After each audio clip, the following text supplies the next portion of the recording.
everybody, and welcome to episode 113 of the Destiny Digest podcast. My name's Danfinity, and this week we got a bare bones crew here. I think we got me, we got you, Tiddly. Welcome. Yep, hello. How are you tonight? Glad good, to have hello. you. How's your week going? Good, friend. Good. Yeah. Good. It's been a pretty low news week in Destiny, man. so Pretty slow. Yeah. Pretty definitely slow. didn't scare off all the other co-hosts by saying it was going to be an extra long episode. No, I definitely didn't say that this could possibly be a 3-hour episode. Yeah, and then like everyone's just like, by "I itself, gotta go, just because guys!" of all the news and everything, and then and then like people were like, "Well, I've got to. I'm sorry, my goldfish is on fire. I've got to wash my hair I gotta that take night it for a walk." Yeah, Epic Dan was like, "I got to wash my hair that night. I don't think I can do it." Steph was like, "I'm probably going to be reading a book. Sorry." Actually accurate. Yeah. Anyway, hello. Hello, welcome in, everybody. Yes, just the two of us tonight, Madelat. Good to see you. So before we get into what all we did this week, let's do a little bit of housekeeping here. You can now join us live every Sunday night around 3:30 p.m. Pacific and 6:30 p.m. Eastern on twitch.tv/Destiny Digest. You can ask questions live in the chat and help us shape the conversation around this week's goings-ons. Episodes go live the next day on YouTube, Apple Podcasts, Spotify, and Pocket Casts, or wherever you listen to podcasts. And you can help others find the show by rating and reviewing the show on your podcast platform of choice. I was doing a little bit of the check this week. We're getting ever so closer to the watch hours for even like the full partnership. We just have to get the followers on that. And so, it's crazy. Thank you guys so much for listening to us yap for so long every week. We appreciate you guys. So, Tiddly. Yes. Dan. How has your week been in games? It's been really good, Dan, actually. I actually mostly have been playing Destiny. Mm-hmm. I actually leveled a little more, so Perfect. I know. I guess how many solo activities I've done now. I'll let you without ballpark. looking it up. Without looking it up. Yes. I'm gonna say. Okay, so it was one last week. Yes, it was one. Okay. I'm gonna say you're somewhere between the 15 and 20 range. So, I mean, kind of. I think I'm up to like 8. Oh, okay, all right. Yeah. I was trying to be generous here because I was like, well, like how much like patience and time would I have to do that this week? No, not much. So yeah, but I definitely not. The solo activities are still not for me for leveling. But I did hop in and do. Actually, surprisingly, shockingly, I did trials.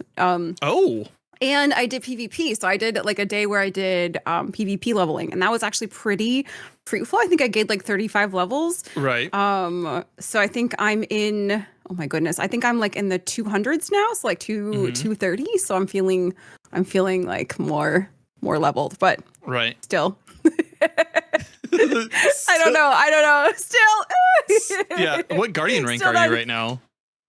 Oh, that's the whole thing. I think I'm a 5. Okay, and apparently you have to be higher Guardian rank also for I don't know. I'm like, okay, I'll work on that too, I guess. You know, the thing that was holding me back from hitting 5, it was doing 3 solo activities. Yeah, that was the only thing I was missing. So that was really good. So I at least I have a theme. Yeah, perfect. Although literally revealing my friend, this week he was like, you know, the community is all complaining about leveling. He's like, you should just do it the Tiddly way and just not do it. Mm-hmm. You don't have to worry about it.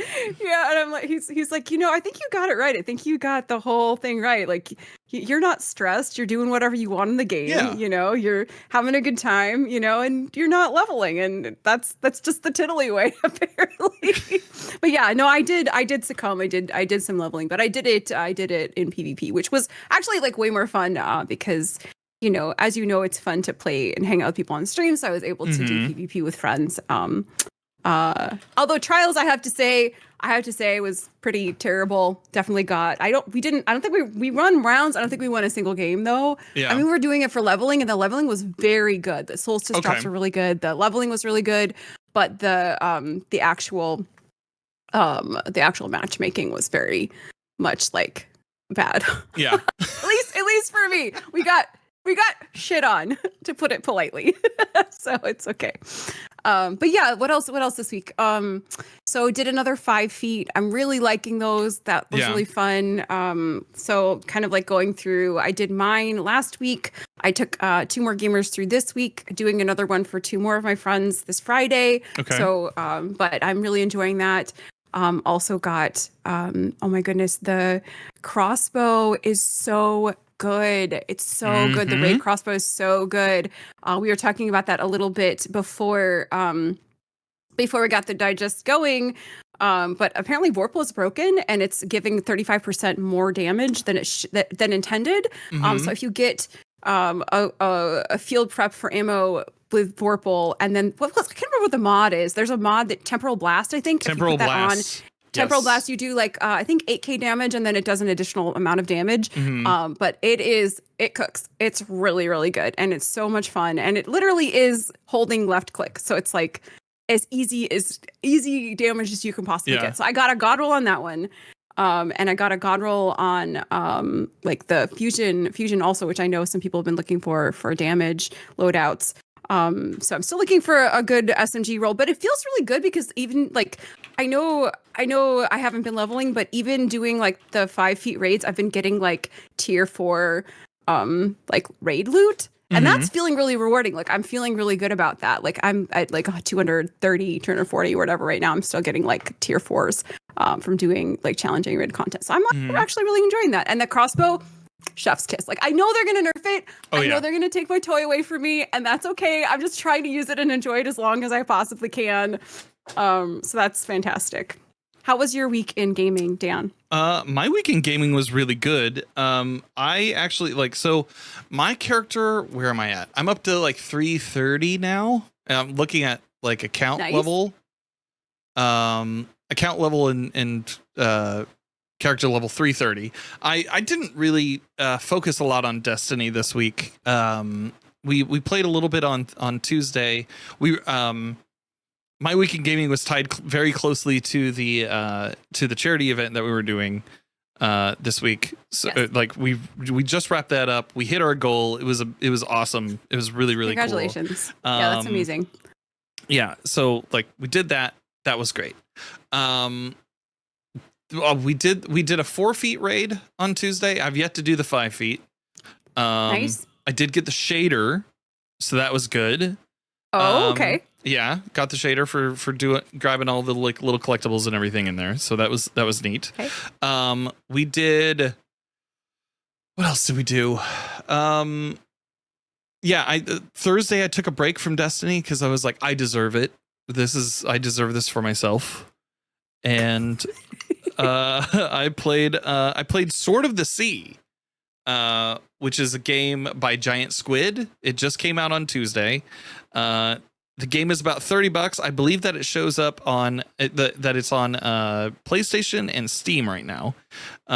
It's a game that's about like 3 hours long. And if you're familiar with any of Giant Squid's games, it's like Journey or Abzu or The Pathless. It's this game where you're this little soldier and you have a sword, but you're not fighting with the sword technically. You're surfing on it, and you surf on these like huge dunes in this open air in this first area. And you're trying to reintroduce the sea to this kind of like arid world, and it's super beautiful. Every time you open a section of water up where there used to be sand, fish swim up and out of it, and so they're just swimming through the air.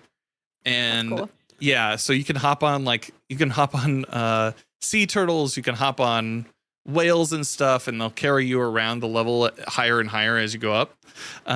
Who's that? He says Tony Hawk's Dune Skater. Yeah, basically, like Tony Hawk's Dune Skater. It is so relaxing. I was already going to play this game, and like because I've been on this game for like a year. They like when they announced it at like one of the future games showcases, I was like, that looks really cool, and I really loved Journey and how that played. So I was like, this is an absolute must play for me. And it didn't disappoint. It was about 3 hours long. I think Dan Reichert from Giant Bomb called it a video game screensaver, which is probably like the best. Yeah, like it's a little short. It's short. It's pretty low stakes. And I would definitely like play through it again. When I got done with the ending, one of the developers came into chat and was like, "Hey, thanks for playing the game." So that was neat. Awesome. Yeah, very cool. Yeah, man. It was just like that was such a good palate cleanser from everything that has been going on in like Destiny for me over the past couple weeks. I do have one question for you though, Dan. Sure. So when does the plot around the intergalactic battle for spice on Arrakis come into the game?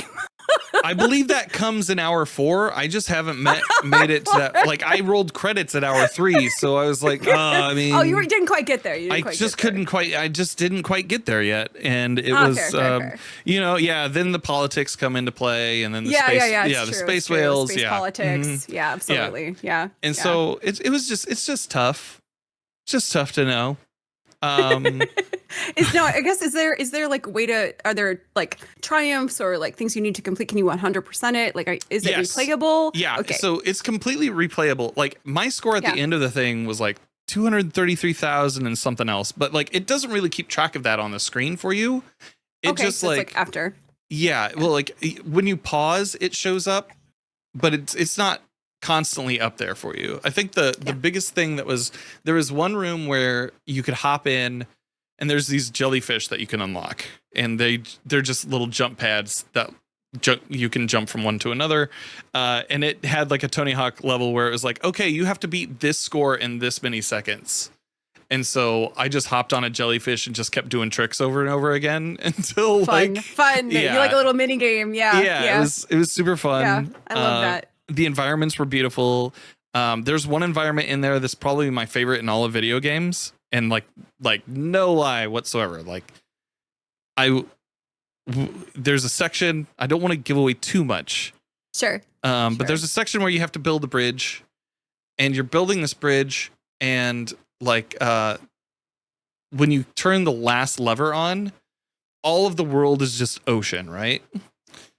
And so you're surfing on it, and out of nowhere, just like it's night, and these stars just start falling out of the sky and into the ocean.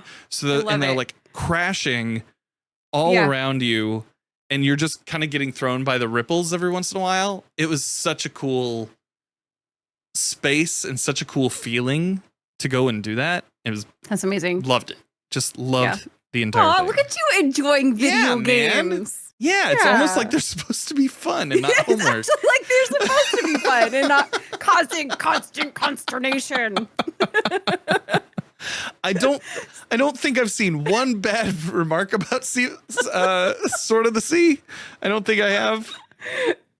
I'm sure somebody out there is just like, too short. Too short. Don't like it. Screensaver. Too short. Don't like this. Don't like it.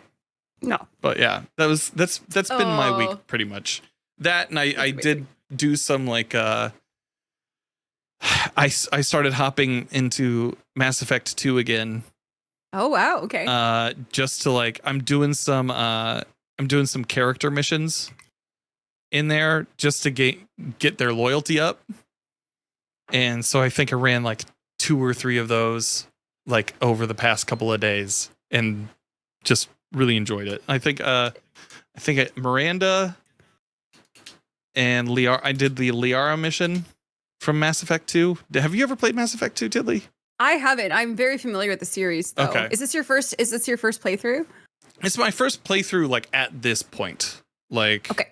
I played through all of 1 on stream several years ago, and I got a little bit into 2, but I never like finished it out. And so I'm treating it as my little treat to myself when I'm not streaming, is like I'm rolling through this and experiencing it for myself, and I'm having a lot of fun. That's amazing. 2 is really great. It reminds me of The Expanse quite a bit. Like, I love just that. Like the tone of the writing and everything. Mm-hmm. Or maybe The Expanse reminds me of, of Maybe. Mass Effect. I mean, it's not like all of these space epics are interconnected at all. Yeah, not at all. Or influence each other, right?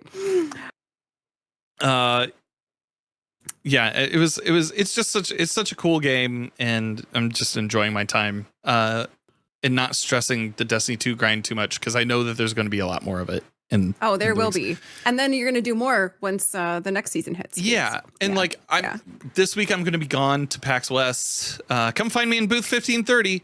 And I'm not going to really have time to grind anyway. So I was like, last week there was very much like an impermanence of like, I'm just going to focus on the things that I enjoy right now.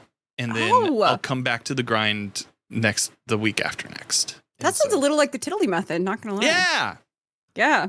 Yeah. But also you forgot to tell the audience about the biggest sell about the booth you're going to be at PAX. Oh, there's going to be so I am going to be at the Seattle Humane booth on Friday and Saturday. I think for at least the first couple of hours of PAX West. And the biggest sell is that they're going to have like a kitten cuddle puddle kind of thing. And like, I don't know how many kittens are going to be there, but there's going to be a lot of them. And like Seattle Humane is going to have a bunch of stuff to give away to, like they have things to sell there as well. But yeah, I get to hang out with kittens for Did you know that a group of kittens is called a clouder? I had no idea that was a thing, but now I know. I prefer cuddle puddle. But cuddle puddle is great. It's very descriptive. Yeah. I love clouder too. Yeah. So I'm very excited about that. And if you're out there, come and see me. I will actually have I have these little heart pins that I had made. They're the first emote that I ever had made by Alicia Rose, who designed those for me. So just come up and say hi, and I'll give you a pin. If you say the magic word, and that is hi. So anyways, Destiny. Yeah, man. So yeah, man, there's some stuff to talk about. Here. I think the first thing that we should probably talk about, I know that there's a lot going on, and Rev will be joining us here shortly for the TWID portion. Okay, for the TWID perfect. portion of our conversation. Pete Parsons, man.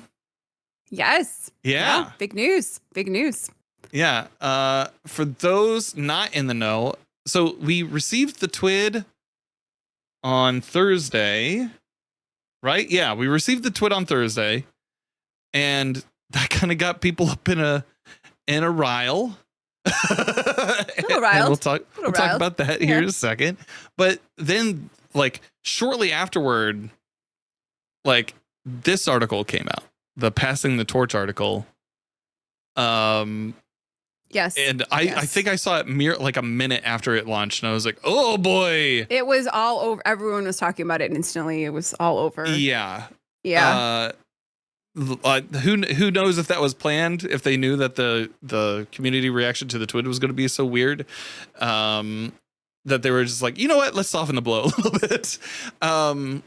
But yeah, so the Passing of the Torch, a message from Pete Parsons to the Bungie community after more than 2 decades of helping build this incredible studio, establishing the Bungie Foundation, and growing inspiring communities around our work. I have decided to pass the torch. This journey has been the honor of a lifetime. I am deeply proud of the worlds we built together and the millions of players who call them home. And most of all, I am privileged by the opportunity to work alongside the incredible minds at Bungie. When I was asked to lead Bungie in 2015, my goal was to grow us into a studio capable of creating and sustaining iconic, generation-spanning entertainment. We've been through so much together. We launched a bold new chapter of Destiny, built an enviable, independent live ops organization capable of creating and publishing its own games. and joined the incredible family at Sony Interactive Entertainment. Today marks the right time for a new beginning. The future of Bungie will be in the hands of a new generation of leaders, and I am thrilled to announce that Justin Truman will be stepping into leadership at Bungie's new studio as Bungie's new studio head. Notice no CEO there. I have worked alongside Justin for many years. His passion for our games, our team, and our players is unmatched.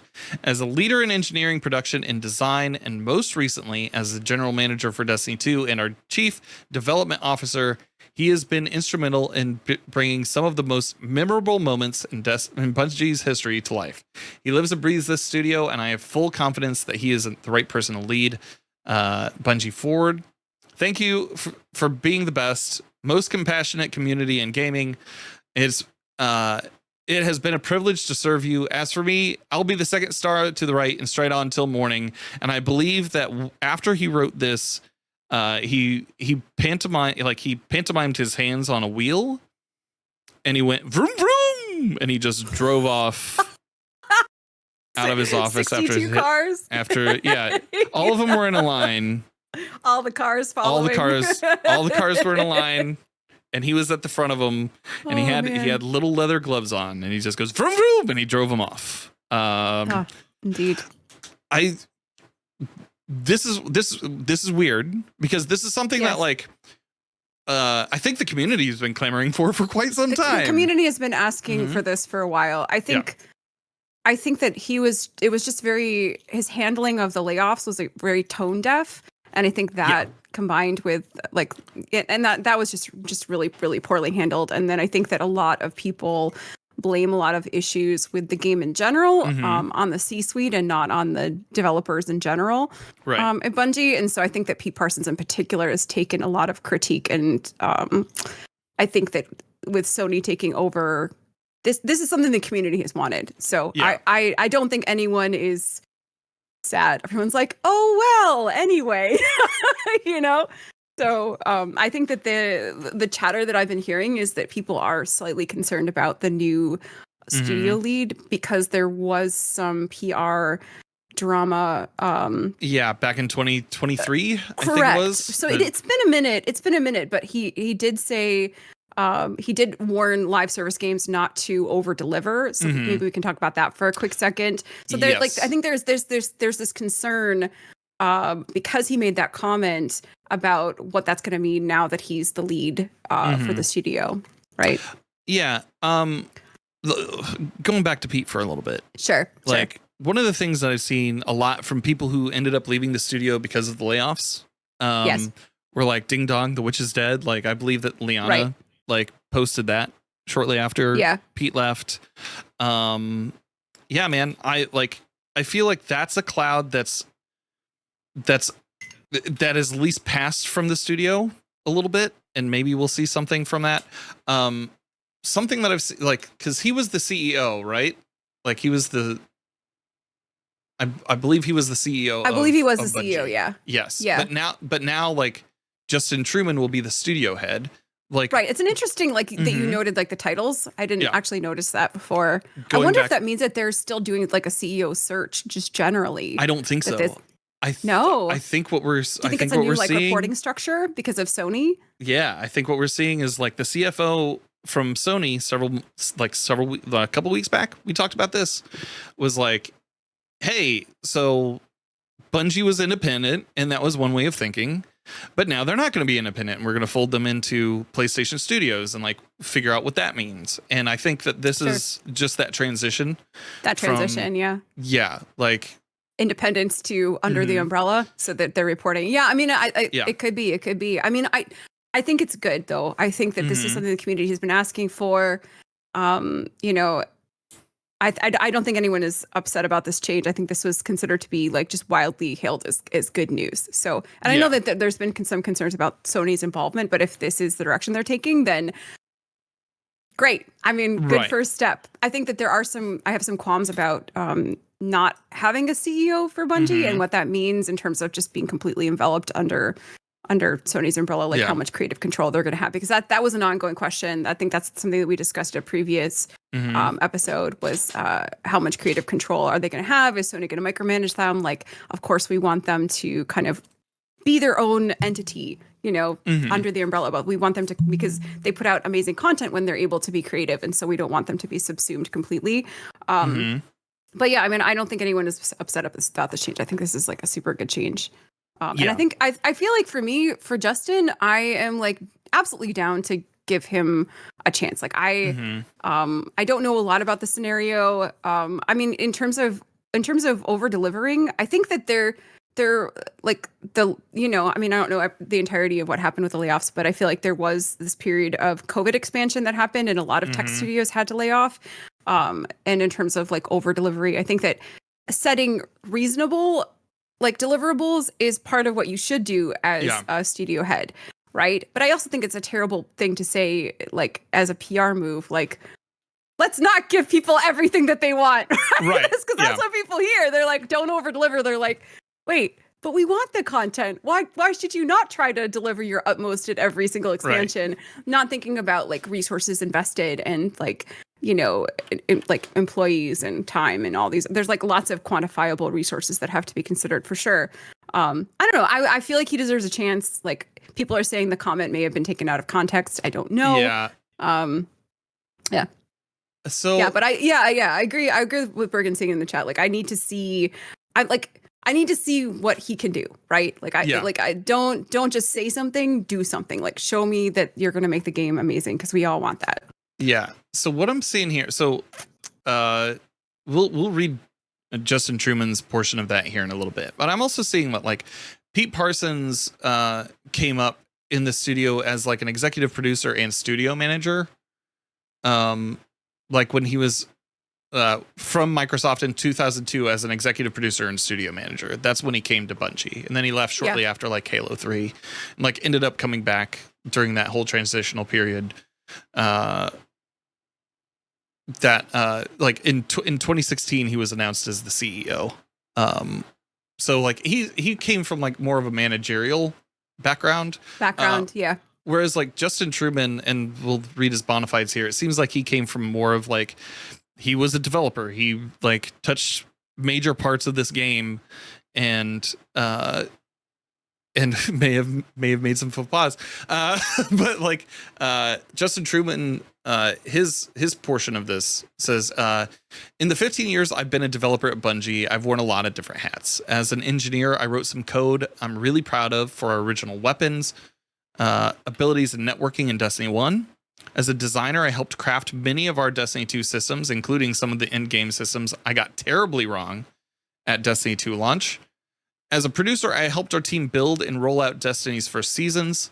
More recently, I've helped with our overall talent strategy as Chief Development Officer, and I have been helping the Marathon team as we build out our next world. Across all of these different roles, Bungie's purpose has stayed clear. We create worlds that inspire friendship. When we're at our best, we create those worlds alongside you, our player community, and build something that matters, something that's worth our time, your passion, or worth your time, your passion, and your investment in us. Something that I've learned, hopefully, over delivers in italics, right? Yeah, so he's poking fun at it himself. Like he knows. He knows. He knows. I've also been a part of these efforts at Bungie when we've maybe not been at our best. When we've stumbled and realized through listening to our community that we had missed the mark. I know I've personally learned a lot over the years, as have all of us from those conversations. I'm committed to supporting and working alongside every member of the team here as we continue pouring our hearts and souls into these worlds that we love and that we hope have been worth your time and your passion. Because ultimately, these worlds only exist and thrive with you in them. We are hard at work right now doing that, both in Marathon and Destiny. We're currently heads down, but we'll have more to show you in both of these worlds later this year.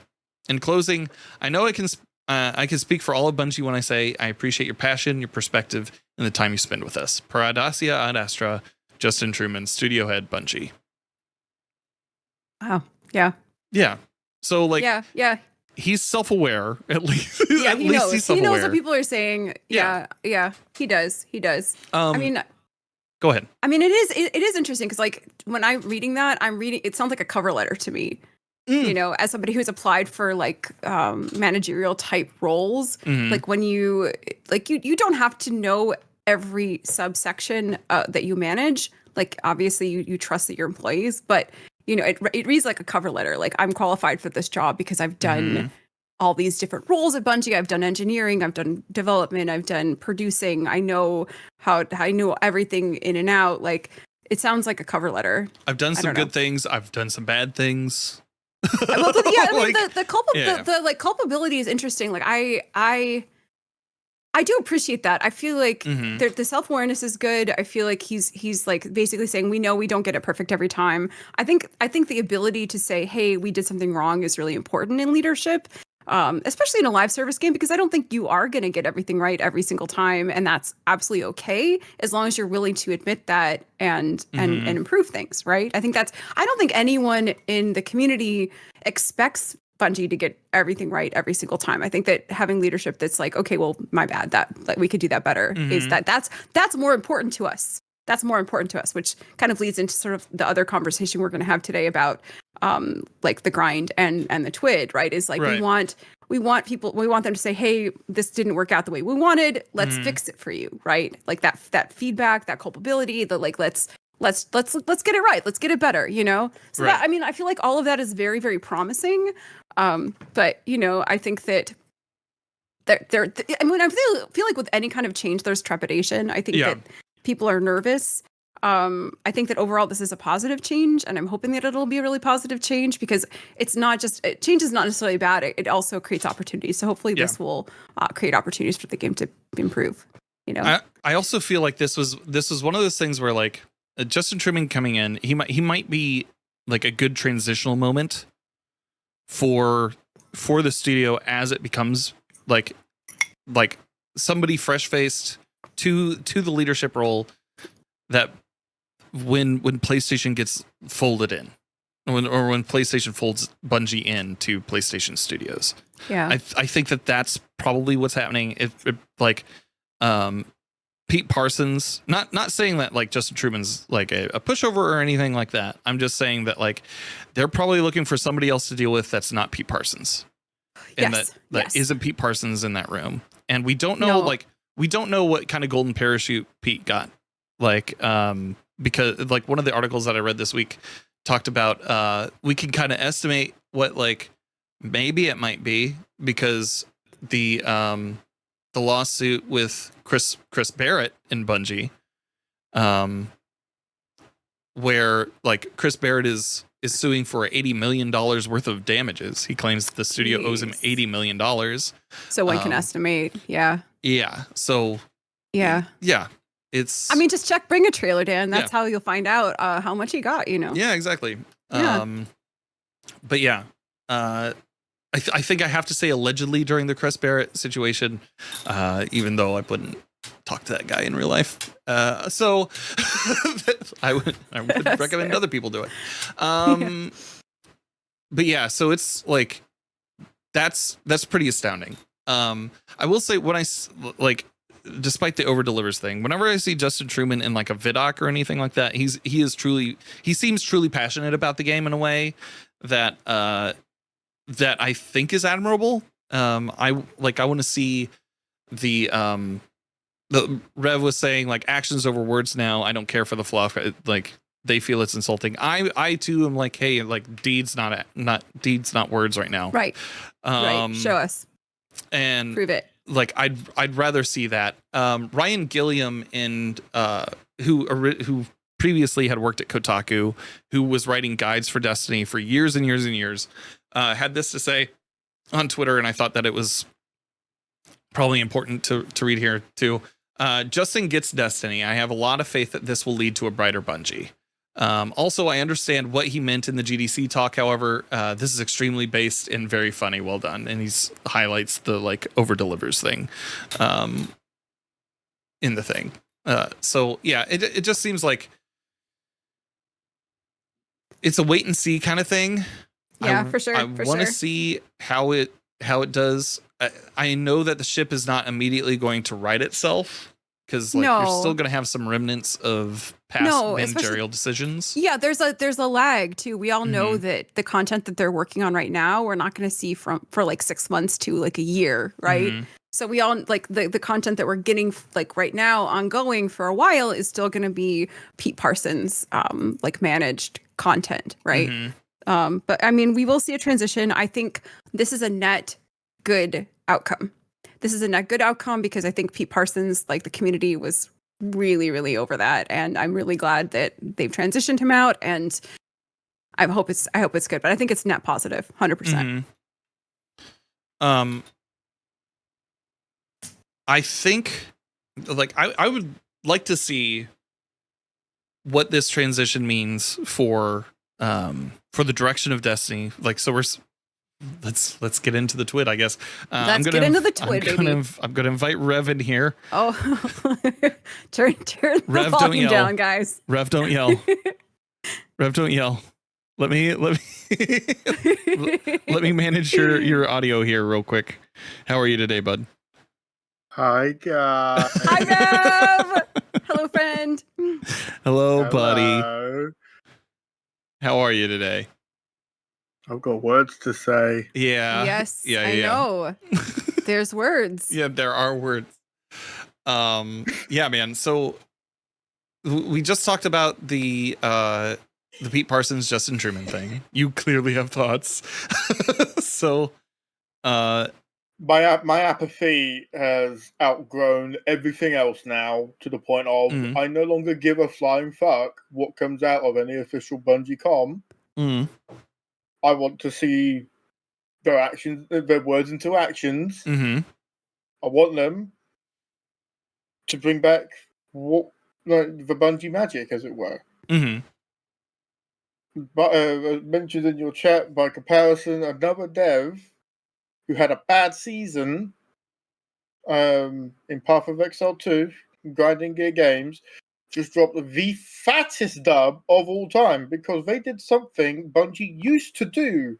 They listened to the community. It's a groundbreaking feature.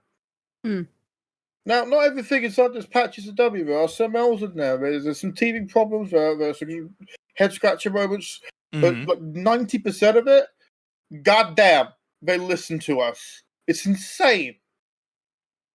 And it's astounding how excited I am at minor tweaks here and there that make massive quality of life improvements to the things I want to do in said game. That makes me want to play it. It's insane. I wish Bungie had actually listened to us. Instead of lowering the floor to the lowest floor, they increased it. Granted, like, we don't always need to be like, buffing everything to keep up with everything. Like, that's just stupid. We all know, like, that's how you ruin a game. But it would be nice, like, for them to acknowledge that Fireteam Ops, for example, has fallen behind, and it's not where they want it. Right. Cool. We understand that that the average player who is doing the power grind is going to do solo ops. The reason being, if you can get it down to 2.5 minutes to 3 minutes, it doesn't matter how many rewards you put at a Fireteam, Pinnacle Ops, or even Crucible. Just to clarify, to clarify the thought here. Just like in case people aren't on Twitter and aren't like around. So one of the big things that came out this week from the TWID is that they're going to be adjusting the reward experiences from different from different portions of the portal. There's several different charts online of in this TWID of like, hey, here's the activities that like are like have the most completions, and also the activity duration, highlighting that solo ops is by far like the fastest, and pinnacle ops by far the slowest when trying to get those activities done and for the grind, and that they were in talking about this, they talked about minimizing some of the rewards that you would get from solo ops, and raising the floor on Fireteam ops and other and Pinnacle ops and everything, so that those felt more rewarding versus just going to the solo playlist. Did I miss anything in that? No, summary? that's the gist of it. Yeah, Okay. that's the gist of it. So for Pinnacle Ops, Encore, Starcrossed, and Whisper have had their end of activity engrams reduced by 1 on Encore and Starcrossed, and all their mid activity rewards dropped by 1, and in Whisper's case, entirely removed. Mm-hmm. Now, there's 2 ways they could have gone about it. There's the catastrophic "what the fuck are you doing" moment, which is what they've gone, or the other one, which is addressing an actual problem with these mid activity chests that are pretty useless right now. I'm 450. I get tier 2s out of that. The fuck am I getting tier 2s? Mm-hmm. It doesn't make sense.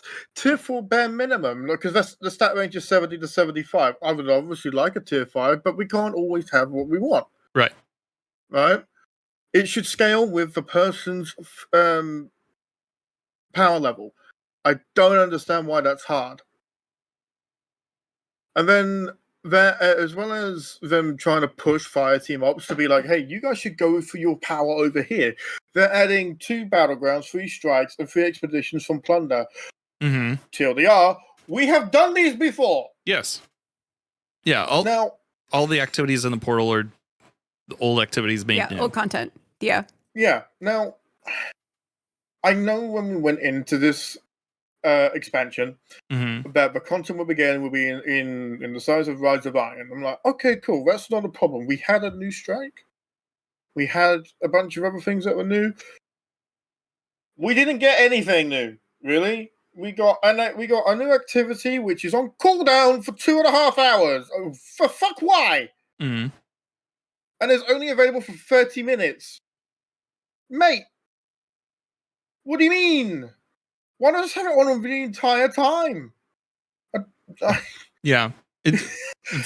Very confusing decision there. The Civ doesn't make sense. It's actually a fun thing. I enjoy the Civ. But because it's on a cooldown, I forget. And now I'm not getting a third-party bot just to sit in a Discord to poke me, to remind me I'm antisocial. Right. Yeah. Like, fuck off with that pish. Well, I think the big thing here, and something that, like, I wish... And I've seen this thought reflected across the community, especially on the day that it was posted, is like, why not like keep solo ops rewarding, but bring Pinnacle and Fireteam ops up. Yeah. So that, Here's the thing. Yeah. Here's the thing. Solo ops is still going to be rewarding. If I can still clear it in 2.5 minutes, it doesn't matter, as I said, how many engrams you stuff into Fireteam ops. Right. I'm always going to outpace it. Yes, it might be 1 power level lower than trying to go for Pinnacle or Fireteam, but that doesn't matter when you hit 500. I need prime engrams. Yeah. Prime engrams are always a power increase. So it doesn't matter. I'm going to use Pinnacle because Encore's the fastest with some teammates to get up to 500. Once I'm at 500, it's back in the solo op mines because it is the most effective method available. So yeah, these changes have only alienated the community, and they haven't done anything to it. They haven't made it more rewarding. They made it less. They've gone backwards in an astronomical way. Like, they should have just left solo ops the way it is, because you can't change it and without enforcing certain time restrictive objectives, which would just alienate everybody even more. Keep it just to 1 drop. Maybe limit the bonus awards down to maybe 2 if you really want to put a penalty on it. That way you incentivize Fireteam and Pinnacle. Alright? But it's still going to be faster for a Muppet like me who wants to hit 550 as soon as possible. That's what I'm going to do. Fireteam needs to be brought up. I'm in agreement with that. I don't want to go and farm Sabo if I can farm Encore, which gives me 3 drops at slightly above the time limit. I'm okay doing 12 to 15 minute runs of Encore versus Devil's Lair at maybe 8 minutes. Yeah. It doesn't matter to me. Go on. Who's Eddie in chat says, I think with the pace that some people can get through solo ops, they'd have to give one reward for every minute spent in the thing for it to rival solo ops for them. And I'm like, that is something that like I felt when so I think at one point I ended up doing I did Onslaught one night on stream, and I was like, oh, that was that was a long time, and we only got how many from that? How many drops? Yeah. You got 1 engram for 10 minutes of your time because it's a 10 to 30-minute activity. Like, and so this kind of thing, it speaks to me as like maybe there was like some like almost definitely.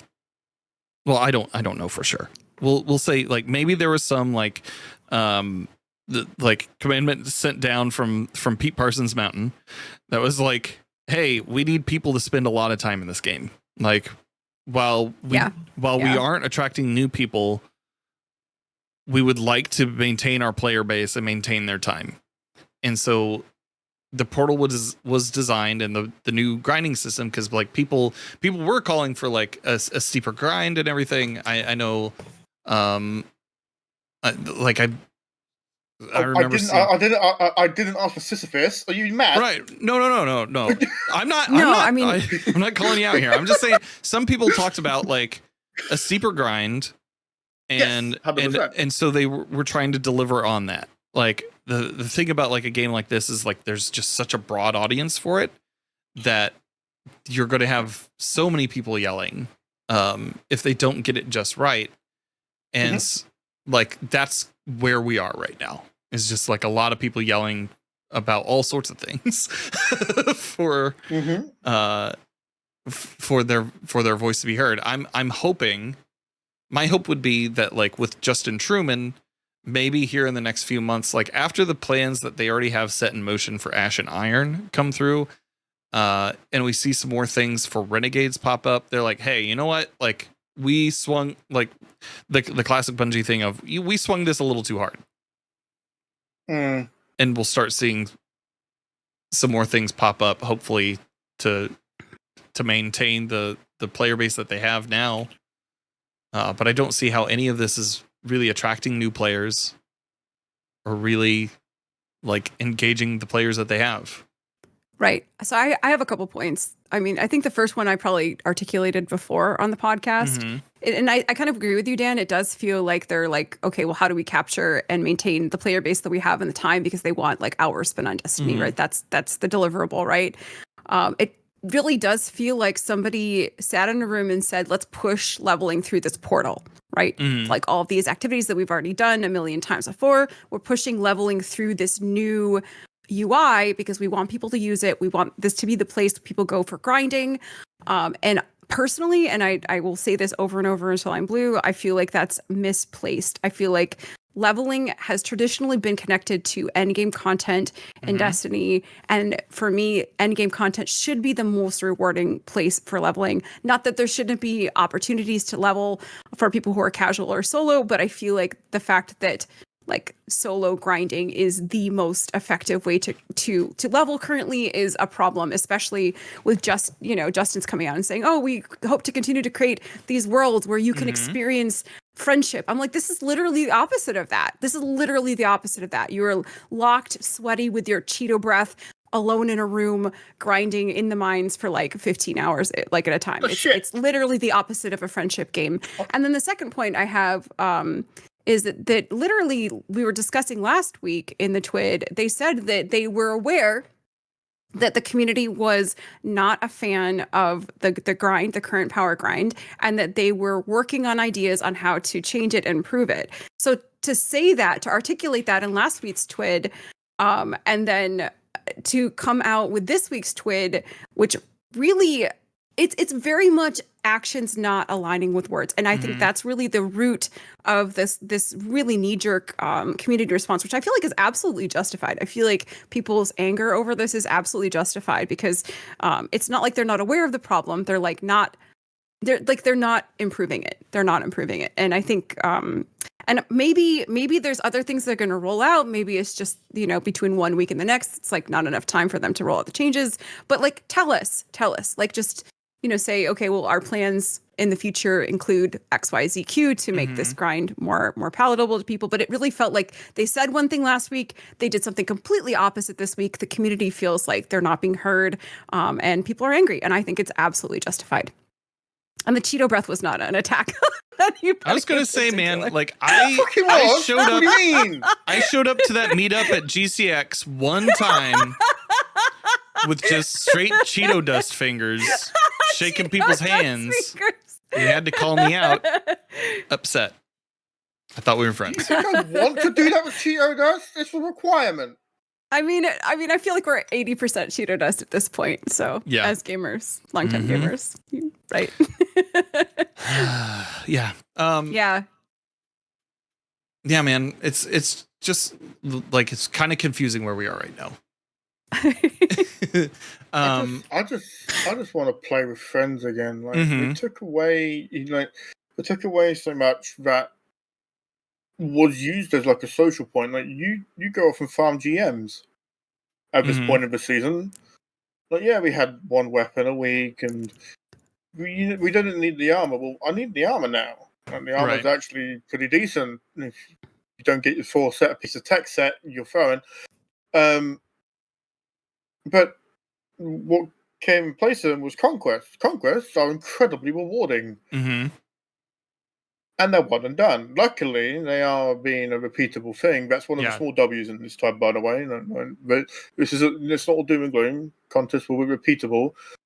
Like, hell, if they just give a fat stack of crafting mats, I'll do them. I don't give a shit. They're fun. And like, it might take us like 30 minutes. I don't give a shit. It's the fact I get to play with friends in. Yes. That's why I did my leveling in PvP this week, Rev, because I didn't want to do it by myself. I was like, well, I can suffer in trials and get solstice drops and level, or I can do this solo activity, which is onerous and not my thing, So I was like, I'm gonna, and you know how much I don't like PvP, right? Like, I was literally, the fact that that's more palatable because I can play with my friends over doing a solo thing should tell you how bad things are. Right, because Rev knows how much I hate PvP. Yeah, shout out to the Trials armor though. You really should get some of it. No. I got some good drops. For sure. Good. Yeah. So, like, you are right in terms of leveling has been done in the end game for like God knows how long, like 10 years, I think. And then all of a sudden they've done a rug pull and went, it's now Portal, and it just happens to be Cheeto Dust McGee in the corner solo. Solo up. I'm never living that comment down, am I? Nope. Fuck you. Fuck you. You ever walked in my footsteps in this grind? No shit. So, like, I wish. I don't mind the Portal. I don't either, and I feel like you could do both though. Like, why not both? Why not both? Like, push. Like, there should be an opportunity for people like my husband, who, like, the solo grind for him is so much his speed, because he can come home, he can hang out, he can do a couple hours before he goes to bed. He's like way higher level than I am now. Like, that there should be a place for that, but I should not be doing like raids every single day and be a lower level than him. Well, I mean, I'll keep saying it. Speaking of raids, like, you should be getting power increases at any step of the damn power grind. Yes. From the raid. It is meant to be the pinnacle of the game. Why is the K1 fucking Lost Sector yes better? Yeah. 100%. That is literally, I completely this is my main point of contention. That is what makes me mad. That's what gets me going. Yeah. So I would love it if the raid was like, like, any drop up to the cap of 500 is a power increase. After that, first week clears is prime. It is a power increase. maybe not as much as a prime. Prime is a +3 to the item it goes to. Maybe, I don't know, +2, +1. I don't care. Plus literally anything at this point, Mm-hmm. and I'd be happy with it. Now, on the back of rewards for said raid, why am I still only getting 1 drop per encounter? They go into it in the TWID as well. So you earn extra rewards for clearing all encounters of the Desert Perpetual, defeating all 3 bosses before Mr. Harpy to earn an extra piece of gear. So that's +1. Yeah, in addition to this, just real quick, this is coming in update 9.1.0, dropping with Ash and Iron. Continue. Yeah. In addition to this, we're introducing 2 weekly challenges. The first challenge will give you an extra piece of loot from your first clear. Second piece, so now it's 3 pieces of boss kill. Completing this challenge will unlock an additional one that provides bonus loot from just the epic raid. So if you do the epic raid and hit these two on the nose, that's 4 at the end. That sounds really rewarding. You have to clear the entire raid. So currently, your total drops are now 7. 3 from the bosses, maybe 8 if it's an encounter. I'm pretty sure it's an extra encounter. And then 4 from the boss. That sounds marvelous, doesn't it? What if you just want to farm 1 of the encounters? Why can't it be 2? They have an armor pool and a weapon pool. Each encounter is split into 3 weapons, 3 armor. Why can 1 of each not drop? I don't get it. This is meant to be a looter shooter for the last 10 years, and this is the most loot filled the game has been, and it is still not okay. It is about to go up against one of the behemoths, the franchise which wrote the looter shooter book, Borderlands 4. Yes, 100%.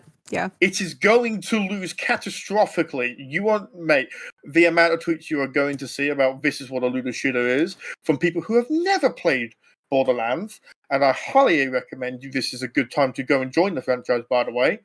Is going to be insane. You are going to be spoiled for choice. You won't know what to do with half the shit on the floor. You'll forget it even exists as you try and go back to a vendor to go and sell it. You'll get sidetracked by something else and fuck off over there. Well, okay, there's a couple things, Rev, right? Because they've disconnected the loot from the power to some extent, right? Like I mean, certainly you get loot that drops at higher and higher levels, right? But like you know, just because you get good loot, it's not necessarily a powerful drop. You're not increasing your leveling, right, by the loot. They also, the tier system, I also would posit, basically creates a new issue that's exactly the same as the issue we had coming into this expansion, that there's a lot of loot in the looter shooter, but it's mostly bad, right? Because until you get your level up and you're getting the tier 4, tier 5 drops, you basically are getting a lot of junk, right? That was the problem before we went into this expansion for different reasons. It was a problem because everything that we had was already so good and so power crept. Anything new that we got was irrelevant at that point. So now we have like the same problem, but for a different reason, because the weapon tiered system and the armor tiered system, you're still getting a lot of loot and it's still mostly shit. It's still mostly shit, right? Like, so I think, and from my perspective, that's why it feels bad. That's why it feels bad. It's like, I'm getting so many drops. It's so like, I can't keep my vault clean. I filled it twice this last week. Like, I'm so I sorry. had to delete. I can't keep my vault clean, but all of the stuff I have is junk, and like not just the new stuff I'm getting, but like my vault is full of like non-tiered weapons that I'm like, why am I holding on to these? Should I hold on to these? Is this also yes, junk? You should. So I'm like, it very much feels like I am just swimming in a sea of crap. I'm swimming in a sea of crap, and I hate it. It doesn't feel rewarding. It doesn't feel rewarding unless and back to the grind, unless I go into the mines and I basically do something that I find incredibly tedious in order to level up, and then maybe I'm going to get rewarding loot. So I feel like that is the crux of the problem in terms of this grind being antithetical to like an authentic looter shooter, is because everything is crap. Everything is crap.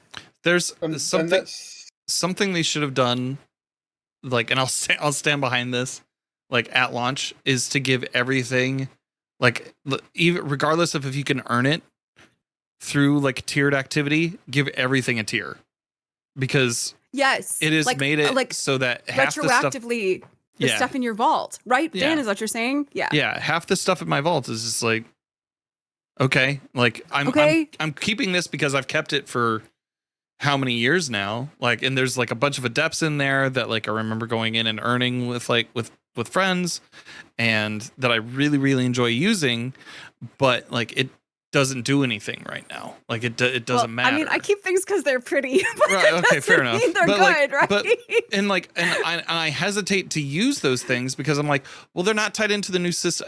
Like, I wonder how many people are like me, who are just like, you know, they don't tie into the new system. They don't like. They may shoot the same. They may have the same result as when I had it before, but there's something in my brain that can't get over the hurdle of they're not as good. They're not tiered. Okay, Yeah. and also counter argument, and I know this for a fact. To some extent, it doesn't matter. Mm-hmm. Okay, because so Mint Retrograde, right? Right. Is fantastic. It's so fun. It's so good. It's one of the coolest things that they released in terms of weapon archetypes. However, if you can get an optimal roll on it, right? Like, and I have not gotten an optimal roll on it. I have a very basic roll, and it cooks. It doesn't matter. It's still excellent. So to some extent, like, the tier system doesn't matter. To some extent, the grind doesn't matter, because I can go in with a basic, not meta Mint Retrograde, and the base archetype of the gun is so good. It's going to be good no matter what. I don't have to have rewind rounds or whatever the meta roll is on it for it to be really good, which I feel like the community does kind of fall into that trap sometimes of I have to have the best possible roll in order for this weapon to be worth it, but it's not true. It's not true. You could go in with off meta stuff, do end game content. It doesn't matter to some extent. So part of it, I get, this is my own issue, right? This is a mental hurdle for me, saying like, I don't have a tier 5 drop, so it's bad. I can go into the raid. I can get like the god roll of a gun, and it could be on a tier 1 drop. Is it less likely because there's less like perk options? Maybe, but I could still have like a tier 1 drop that's just as good as a tier 5 because it has that perfect combo. So to some extent, like I'm getting in my own way, because in my head, if it's not a high tier, that's a problem, right? Yeah. Or if it's not a meta roll, that's a problem. That's not usable. But to some extent, it doesn't matter. It doesn't matter. Mm-hmm. It really doesn't matter. And it doesn't matter. The leveling doesn't matter. At least at this point, like not leveling, doing the Tiddly way of just like playing the content that I want in the game. I can do basically everything I want. Will there come a point where I might need to level in order to do, something? Maybe, but because my teammates have leveled, thank you very much for doing that. They pull me up where I can do 5 feet raids with my friends, and I'm having fun and doing what I want to. I think where like you will need to level up for conquests if you're planning on doing those at all. But if you're not planning on doing those at all, then you don't really need to either. Like I will. I do want to do that. Is that the new Conqueror Guild? Because I probably have to. I'll have to level for that, because I do want to do that. There's no way I'm missing out on guilding again. Yeah. What do I have to get to for that, Rev?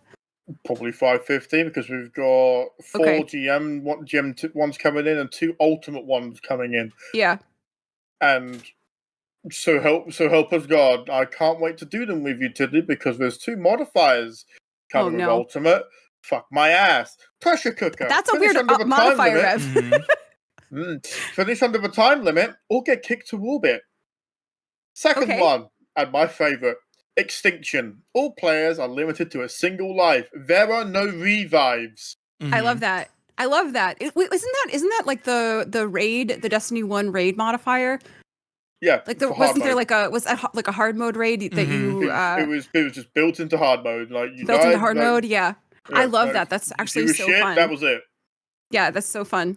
I don't mind. I think those are really good. And I will level, because that is something that I actually want to do in the game.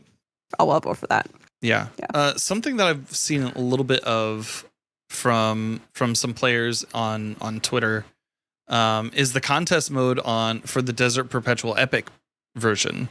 I believe Ham from the world's first team was like, I believe them and a few other players are I believe that they're boycotting. Correct. This one.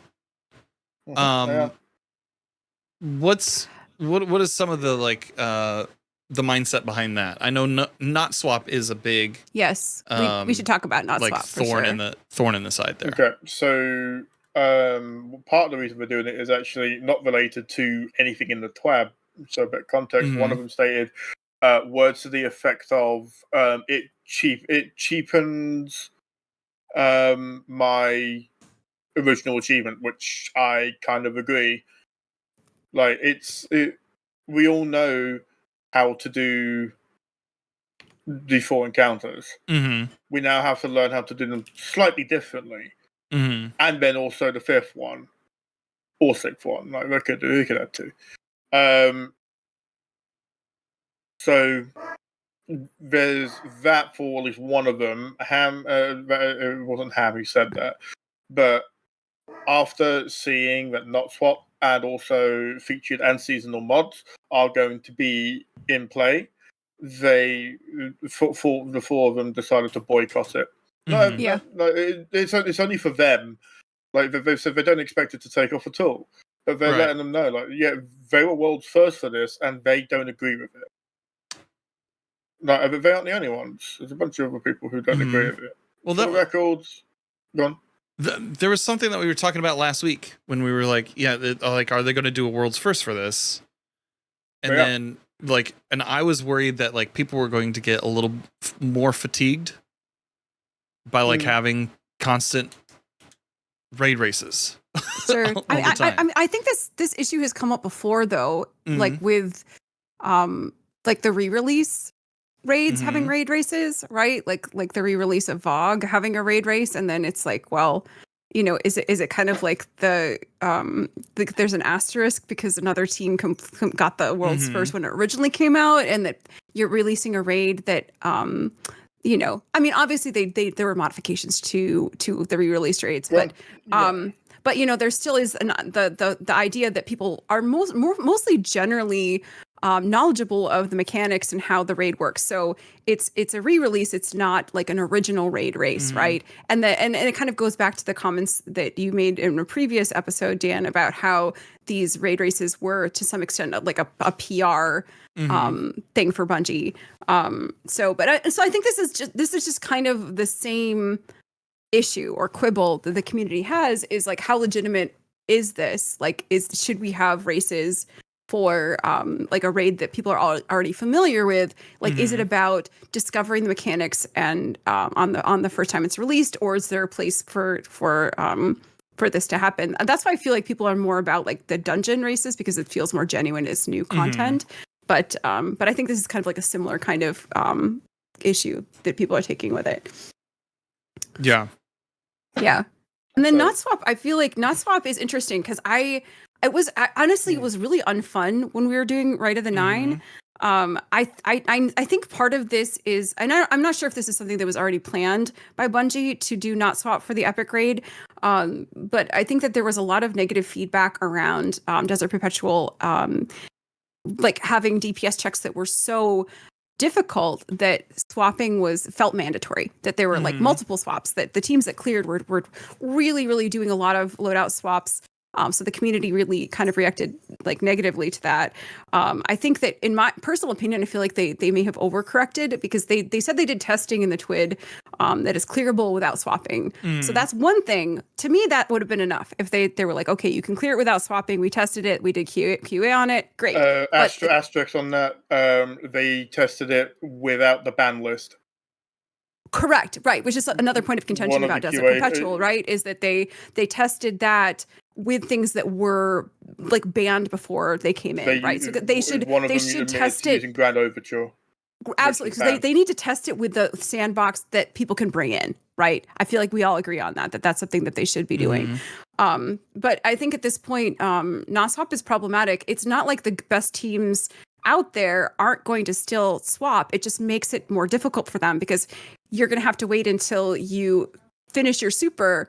And because if you swap before when you have your super, it's going to take your super away. So now you're going to have to swap after you do your super or after you're out of heavy ammo. So it makes it less fun and more difficult. It's not like people aren't going to get around it and swap loadouts anyway. It just means that it's going to be more annoying. Like, So it just makes the game less fun, I think, or the contest less fun.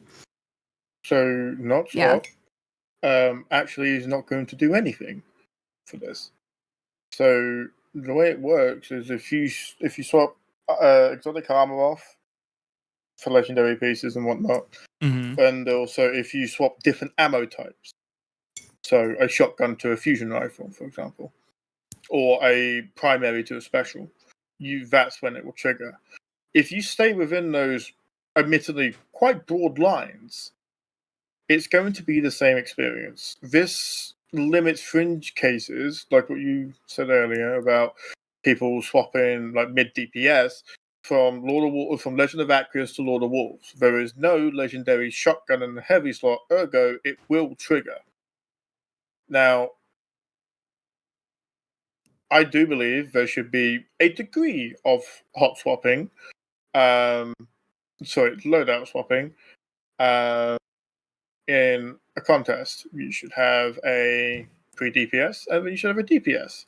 And then maybe you should swap to Outbreak and/or the equivalent weapon for when you're out of ammo.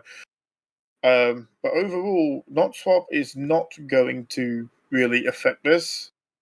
People are still going to swap. It's not going to prevent teams from finding ways around it and finding like ways to swap. And also the other thing about Desert Perpetual is, first of all, it's literally like Destiny the boss raid, right? Like every single encounter is a boss. That's literally what it is, right? So it's about damage and damaging bosses. But also you can do every single encounter with primary ammo. Right. Right. So I feel like that's another point of contention, right? It's like, well, maybe not point of contention. It's just another thing to consider is like, who cares? Are people going to be clearing DP on like with primary ammo? Maybe. I don't know. Maybe it's going to be too hard to do that. No, but like, they won't. You know? That's a problem with the stat system. That's not because Outbreak is suddenly phenomenal. Well, right, because it's used for super gen, correct? So they're right. It's used for super gen as well as damage, as well as a little bit of damage. If you have a high super and weapon stat, then yeah, you're going to profit. But they're not. You're going to profit, right? But that's why the PK build, right? Because we were talking about that this week. There's the Peacekeeper build with swapping SMGs is really, really good. Not because you're doing a lot of damage with SMGs, but because if you're popping 7 Thunder Crashes on the final boss, because you can generate them with Peacekeeper SMG swaps, then that's where you're getting the damage. But that also, I feel like that also kind of speaks to, like you're talking about, Rev, like it's the system that's broken, right? It's like the weapons not being as impactful as like ability super damage, right? We're just in an ability meta, so the fastest way to gain it back is going to be what you want. Now, going back to the contest. The other thing which I said was featured gear and seasonal mod will be enabled for this. Now this, I disagree. Are you talking about like the featured exotics, Rev? This is it's featured gear and seasonal mods because you get bonuses to damage and damage resistance. Yeah. When you adhere to the featured gear, you get 15% DR, 10% weapon damage increase. This goes on top of everything else. Therefore, multiplicative. This wasn't enabled during the original contest. Why is it enabled now? Yeah, this makes no sense. Like the only way I see them wanting to do this is because they want people to keep on using new gear. Fun fact: I'm always going to use the new gear. It is factually better than the majority than everything we've had, especially on the armor side. Weapon side is situational. like you mentioned earlier, that you're drowning in a sea of crap because you don't know what's good and what's I not. did say that. Right? I think that's a direct quote. My advice for that is armor, you shard tier 2 or below.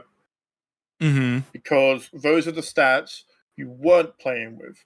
If you start using tier 1 and tier 2 because you feel like you have to because it's part of the new system, you're fucking throwing. Get up to 300, start farming tier 3s. Then you're on equal power with what you currently have. And then you start getting access to the set bonuses and so on and so forth. So armor-wise, get rid of it tier 2 or less. Weapon-wise, it depends. Weapons are very situational.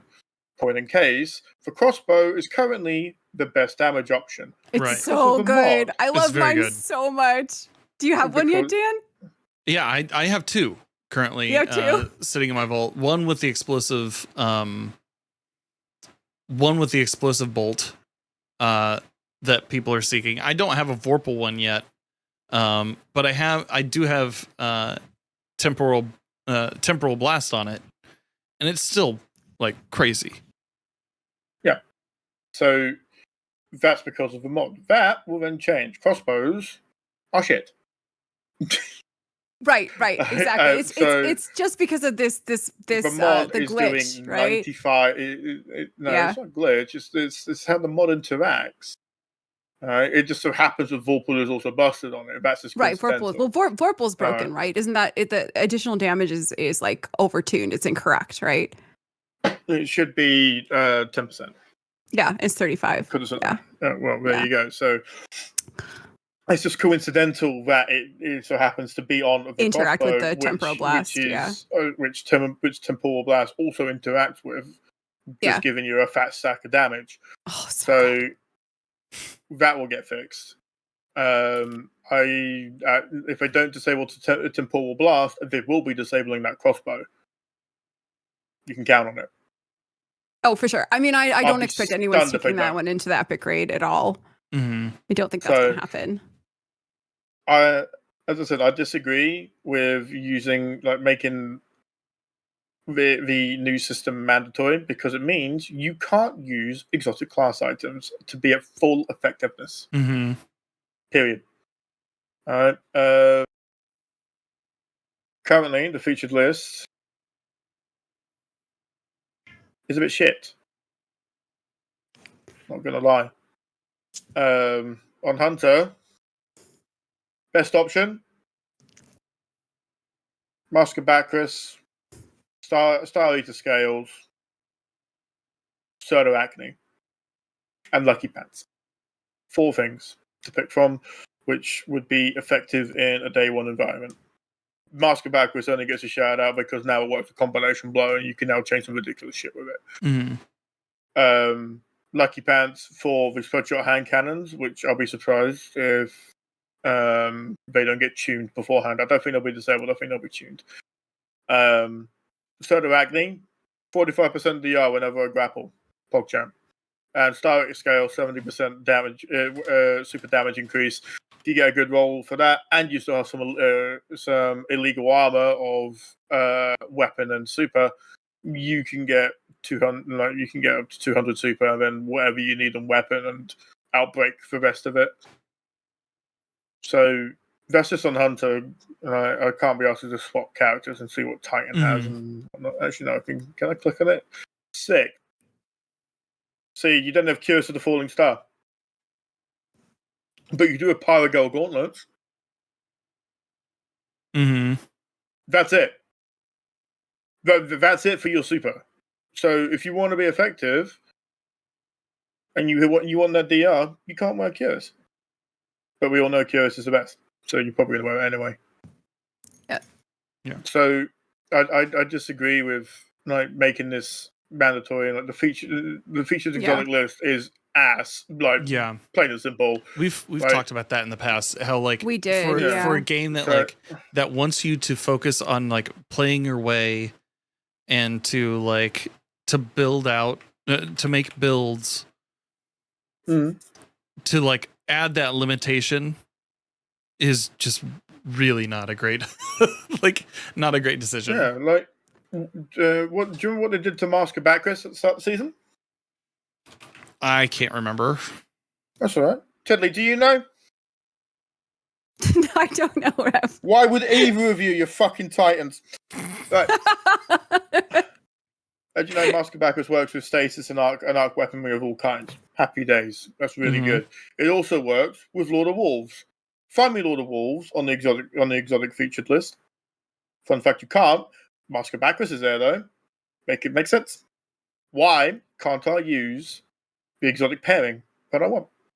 You've specifically told us this is something that we could use, and we aren't allowed to use it in avant-garde activities. Mm-hmm. Sure. It's just another I mean, I feel like this always kind of chafes the community, Rev, because we Bungie has said before, like, oh, we want you to enjoy the game, we want you to play the way you want to play, and then they go and do stuff like this, which is limiting players in the options they have, whether it's mods or this like rotator exotics are stronger or whatever it is, because the community is kind of like, let me just play the way I want to play. Why are you trying to prevent me from enjoying the game the way I enjoy the game? And like, I think that's sort of like the whole, stop telling me what to do, Dad. I just want to have fun. Leave me alone. Yeah, like, I will play the game if it is fun and I feel valued. I no longer feel valued as a player. Right. And that's like, the chafing, right? Because you're kind of like, I'm only logging on because my team has made a commitment for the next raid, not the epic one, the one in a year's time. So I need to be farming now. I need the Trials armor. I need the Tech armor. I need the Bushido armor. Sure. Right? And God knows what else armor sets come our way. Yeah. As well as whatever other weapons we're getting. I'm going to need them. Because you never know what is going to be useful on the day. So I am, because of that commitment, that's what's keeping me logged in. Yeah. So if that wasn't the case, I wouldn't be here. Mm-hmm. Like, as I mentioned in chat, I'm so apathetic about this entire game now. I could not give a shit if they turned the servers off. Plus, Path of Exile apparently is really good right now. Like, I could, like, if they turned the servers off tomorrow, I wouldn't bat an eyelid. Couldn't give a shit. Yeah. I as a player, I don't feel listened to. I don't feel valued in any way anymore. No, I think that a lot of people agree. I think that the whole grind system really speaks to players' time being valued, right? So it's kind of like they really did add a very, very like long grind.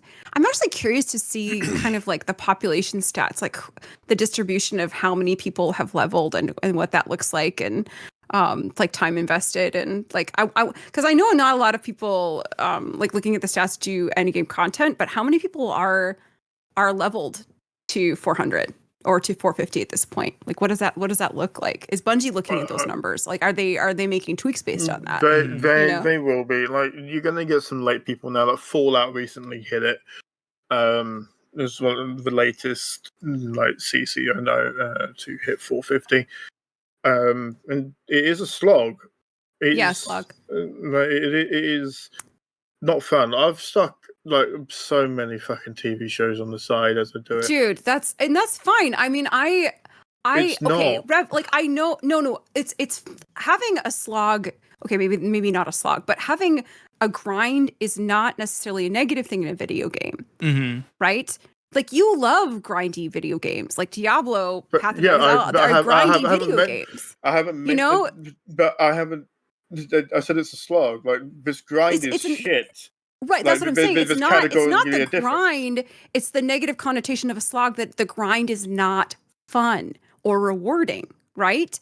So like, the grind is rewarding. It's the method of how it's done is wrong. Well, right. It's not. It's what I'm saying. It's not an enjoyable scenario for you. So like, if you could be doing content that you enjoy doing while you're leveling, then that would be a different situation, right? Mm-hmm. Sorry, my brain fizzled out. It's okay. It's 1 o'clock in the morning. I do apologize. Look, so No, in no worries. terms of the grind, like what got me there was the allure of what tier 5 gear can do for you as a player. Mm-hmm. I cannot go back now. I have to have tier 5 everything. It's that simple. Sure. Right? So it's more so the armor side than weapons. Like weapons, yeah, you could get away with like tier 4. Cool. The only thing you miss out on is the origin trait not being enhanced. Whoop-de fucking do. Right. So right. Apart from that, like you need tier 3 and higher, in my opinion, on every weapon, especially if it's explosive, because it can yield up to a 5 to 10% damage increase depending on the barrel and the mag. Mm-hmm. Why the fuck is that a thing, Bungie? So I don't mind. Well, sorry.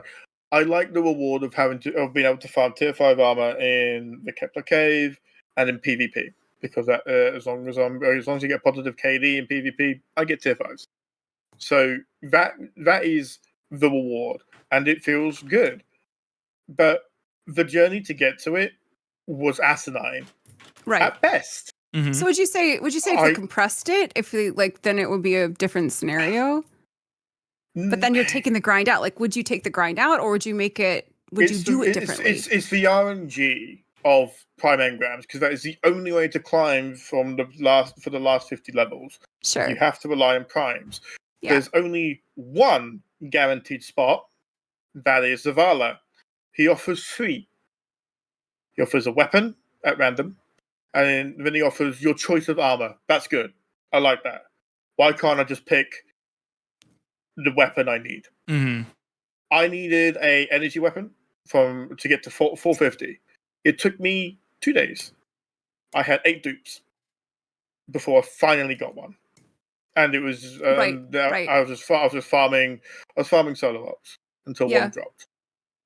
And that's part of the problem with the grind system in general has always been RNG on what item you get that drops higher, and how there's no duplicate protection for that. So like if you can get the same pinnacle, or I'm sure it's the same thing, right? So I don't necessarily mind dupes. It's when you get too many of them.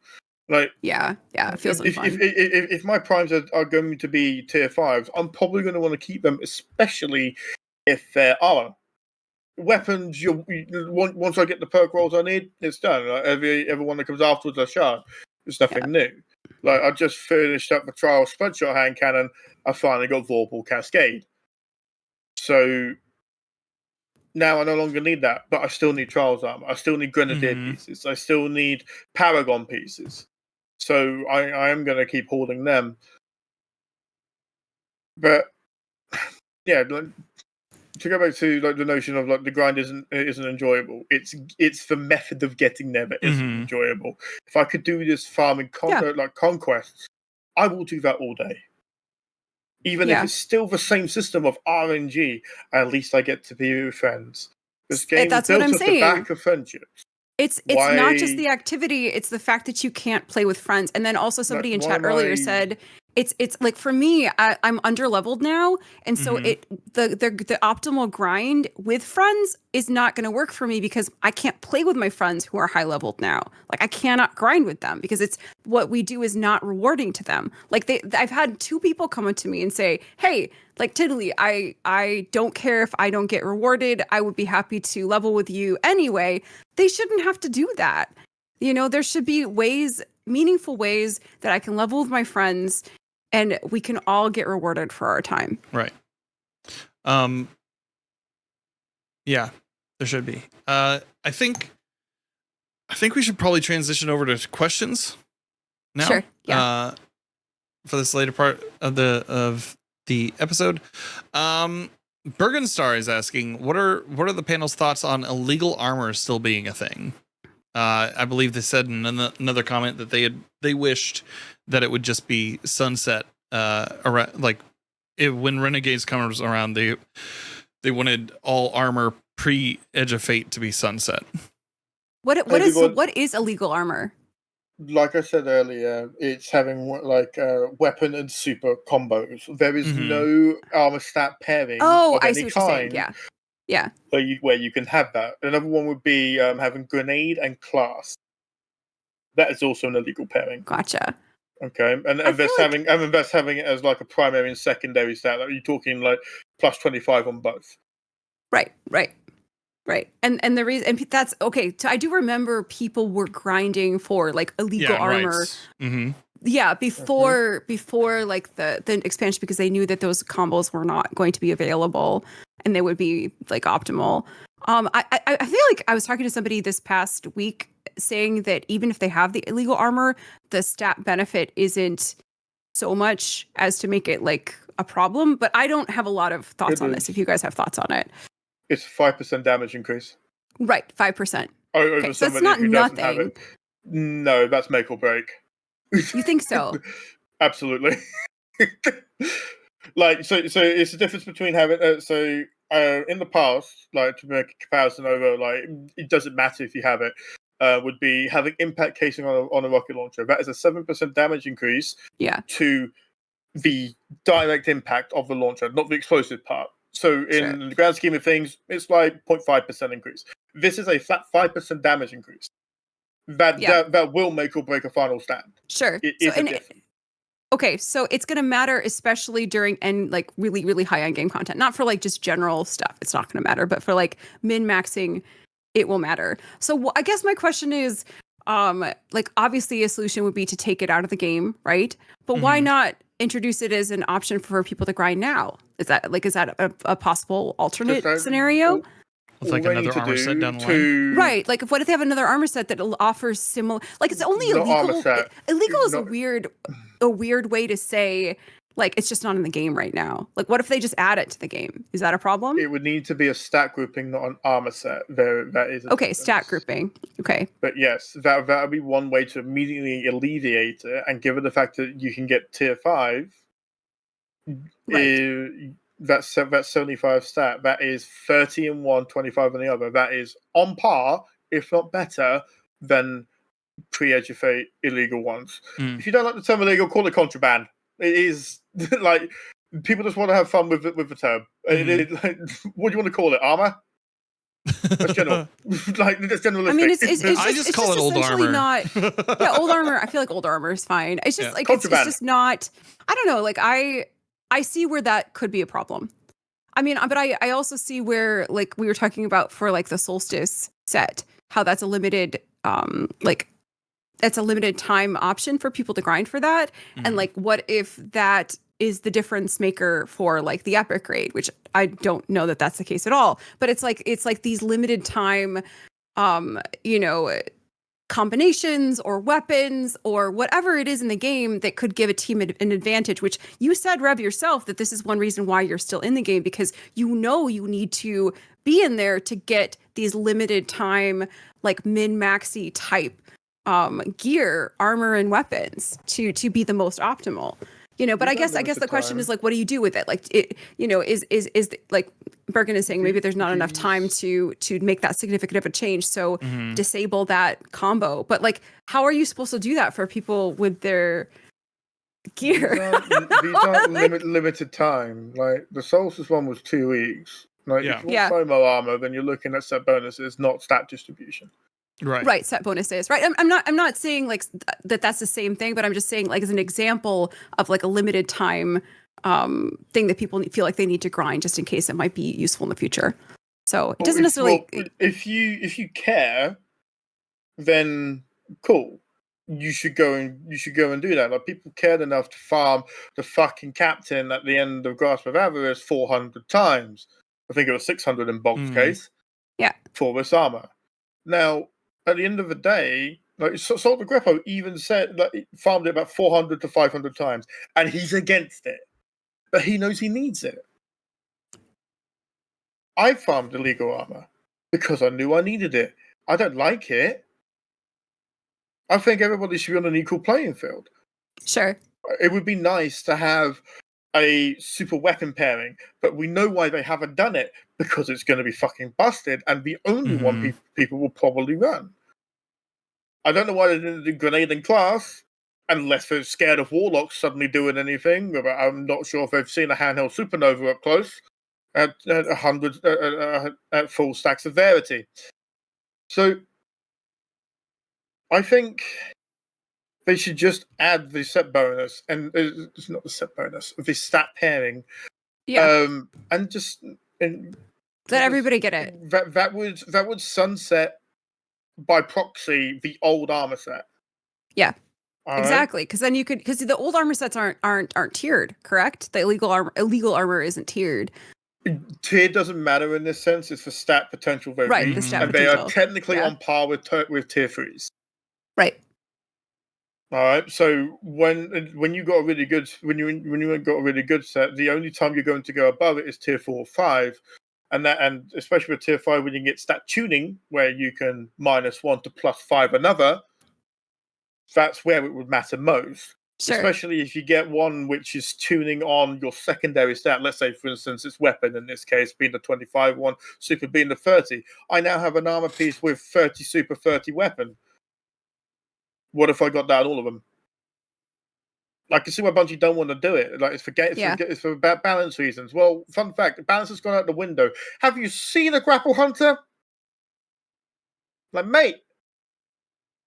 Well, I would things. also say the game Destiny has never been about balance. It's been about power fantasy. Mm-hmm. I think the question is when you have something that's a competition, then the conversation of parity comes into play because it is a competition, right? And because, I mean, honestly, like that 5% bonus, if I'm doing almost anything in the game, isn't going to matter.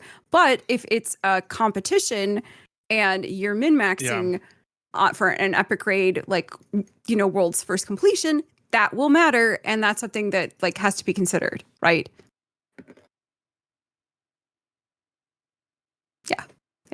Yeah.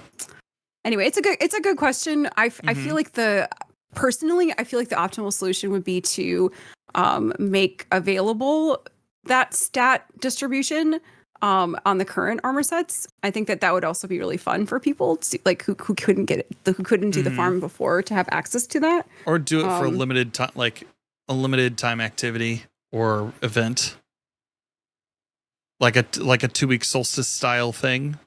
Yeah.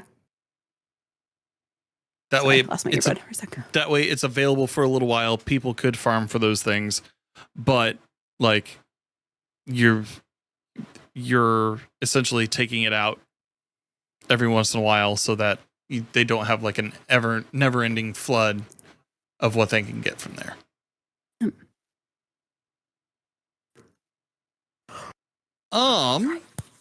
Rowdy Maple asks, if it takes more than a year to make the changes community wants, are you willing to keep playing the game since there is still stuff in the pipeline from Pete? Can I field this one first? Go for it, Dan. I think, yeah, I'm still going to be playing Destiny. Destiny is where Destiny's why I'm here. Destiny's why I'm yapping with you folks. Destiny is how I got my community, and how I met so many wonderful people in the community, and continue to. So I'll keep playing it. Yeah, fuck you too. Love you, buddy. Love you. But no, it's one of those things where it's a game that I'm going to keep playing. Now, how hardcore I play probably will vary from time to time. Just based on my time and how I value it at that time. Right now, I'm itching to play other games that are not Destiny at the moment. I know that I'm not at 400. Please don't throw rocks at me. But right now it's I've got that experience. I know what my thoughts are on it, and I know what I like and what I don't like about the system. And I would much rather at this point right now, going into everything that I have going over the next couple months, I would rather spend that time relaxing than trying to beat my brains out to get a number in the game, if that makes sense. So I'll still play it. I still like playing with people on stream. I still like playing with people in my community.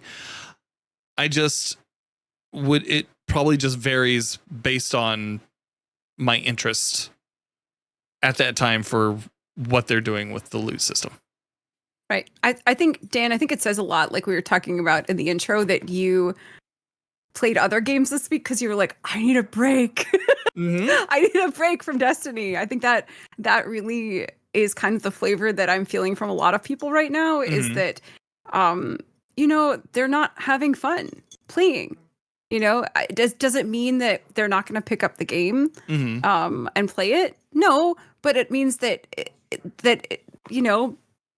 the interest in playing other stuff is out there, because you're like, well, I want to have fun when I'm in my free time when I'm playing video games. I think that's absolutely valid. And I absolutely agree with you. I feel like this Destiny is and will continue to be my favorite video game of all time. And I feel like the friendships that I've made here are unbelievable. I mean, I met my husband playing the game. Like, I can never express like the gratitude I have towards this game and everything it's given me. I got partnered on it, like everything. Like I've gotten so much from this game. Will I play other games if I'm not having a fun time in Destiny? Absolutely. If like the Pete Parsons content, if I'm gonna have to wait for 6 months for the new C-suite kind of mentality to seep down into the content that I'm playing, great. I have a high boredom tolerance. I will keep on playing probably no matter what. I will probably guild Conquer again. I will probably guild Dragadin again.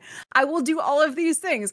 And then if I'm not having fun, I'll do something else, because that's the way I look at it, is like, you can't, both can be true. I can continue to play Destiny, and I can stop playing it when it's not fun and then come back to it when it is. Yeah. So another thing is that, like, this year, surprisingly stacked. Like, I was not anticipating the amount of high quality games that were going to be coming out this year.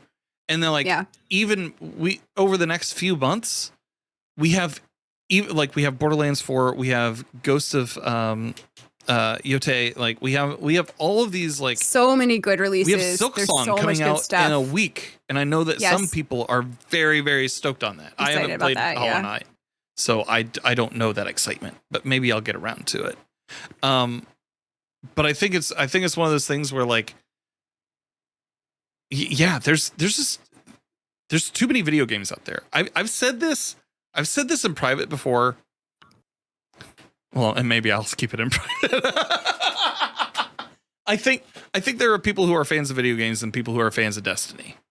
Like, is something that I've said in the past, and I feel like that's, like,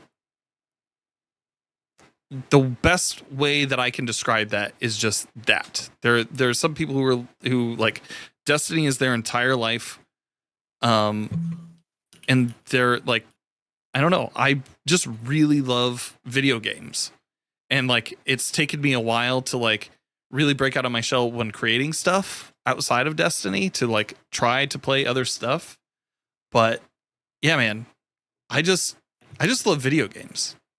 And, like, Destiny is a big portion of that love, but it's not the only source of that love, if that makes sense. Yes, absolutely makes sense. Yeah. Yeah, and I love that we start this podcast every week talking about what did you do in gaming this week. And it's I mean, we're all here. It's called Destiny Digest. We're all here because we love Destiny, but we're also here because we love video games. And I feel like every time I do that section, it's like, oh, I played 5 different things this week somehow, you did. And I still managed to put like 20 hours into Destiny also. So yeah, but I love that. I think that's a great reinforcement of we just love video games. So that's good reinforcement. Rev, what do you have to add to this? What was the question again? It was, if it takes more than a year for the changes that the community want, are you willing to keep playing the game, since there's still stuff in the pipe from Pete? Kind of already answered that earlier, and only because of the need to make sure I'm prepared for anything. So yeah, like because me and my team are planning for the raid next year. Yeah, I'm gonna keep playing irrespective of what's in the pipeline. I'm probably gonna I'm gonna kick my toys out the pram for a night for a paddy every once in a while because this questionable change happened or whatever the case may be. Yeah. But end of the day, I need that armor set. I need that tier 5 weapon. I'm gonna go and get it. Now, if I wasn't, no. I would not be playing this game. The want to play has long gone at this point. The Bungie famous gunplay and power fantasy will no longer keep me in the game. Because what's the point in going on this nice little power fantasy that we've enjoyed for God knows how long when they're not listening?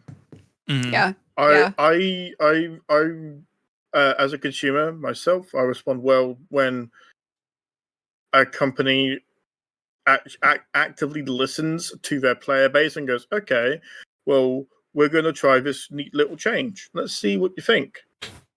And if we don't like it, we have a button that just goes delete or change, whatever it may be.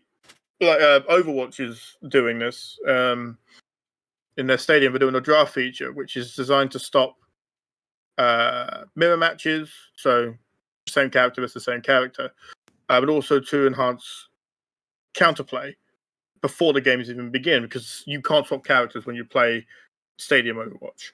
It's one of the rules on it. Yeah. So what if the community doesn't like it? Well, it turns out they literally have a button they can just turn it off because they've already thought of it, but they want to try it. If Bungie started doing that kind of proactiveness, I'd probably have a want to play the game because it means they genuinely care, but they want to try. Currently, with the way they implement things, it takes them so long to backpedal that we just get pissed off. Sure. The current pipeline on how to rectify mistakes is shit. And because of the stink we all kicked up over this TWAB, they've immediately reverted one of the changes, which was you had to go to a hall to decrypt your prime engrams. Brother in Christ, the reason why people don't know it goes there is because in trials, at least, you are not told that your extra rewards go into your loot stream. Why not just add it to the loot stream? Because if it's a pinnacle, why not add a little bit of fanfare to it? Tier 5s already have it. Shinies already have it. Why can't pinnacle? Why can't prime engrams? Make it make sense. The system is there for other high quality pieces of loot. Why isn't it on the best? It doesn't make sense. A lot of things since Edge of Fate started have just made me scratch my head. Sure. Like, why? Sure. I did a post earlier, like about a month ago. Like the question of all I keep coming back to is why, and you can add a sentence onto the end of it. Why are we doing these changes? You want to try something new? Okay, that's great. I'm all for you trying something new. Do you have a contingency if the community hits back? The answer has been a resounding no. And even they've doubled down on some of these changes and made it categorically worse. So their framework and infrastructure on how to rapidly react to changes needs a look at, in my opinion. Now, at the end of the day, I'm not a game dev. I've got no idea how any of this works. All right? And frankly, I don't give a shit because I'm also a consumer. And if you pay for a product and it's not performing to the standard you want, and they have the means to fix it, granted, not up to the not to the ideas that I want, but bare minimum to the point where there is enjoyment again. Why are we faffing around? Right. So I mean, that was going to be a follow-up question for me to you, Rev, was Is there a way that they could win you back by being responsive to the community? And I feel like the answer for you is yes. But I think that your point, respect my time, respect the player's time. If they respected your time and valued your time, and they started making decisions like to that extent, I think that the other point you bring up is really good too, because it is a live service game, and so you should expect a degree of being nimble with a live service game. And like you said, you're a consumer, you're not a dev. Like, you understand that there's things that limitations on what they can or can't do, but as a consumer, you don't really give a shit, because you, at the end of the day, you want to play the game and you want your time to be respected. You want changes that they make to be able to be rolled back if they don't go well, and you want it to be nimble. I think that, and I'm not sure if this is a game engine problem, but I think you're absolutely right. I don't think they're nimble right now enough to be responsive enough to the community when they implement something that goes wrong. So I think that's an absolutely valid point. To their credit, they do have a system where they can make quick changes, and they're small changes. Like they can pull something out of rotation, fix it, and stuff it back in. All right, but this is a core underlying feature. Okay, right. And as you said, it's a live service game. Would you look at that? Path of Exile 2 is also a live service game. It suffers from the same thing of it needs to respond rapidly. Yes, nimble. And they do.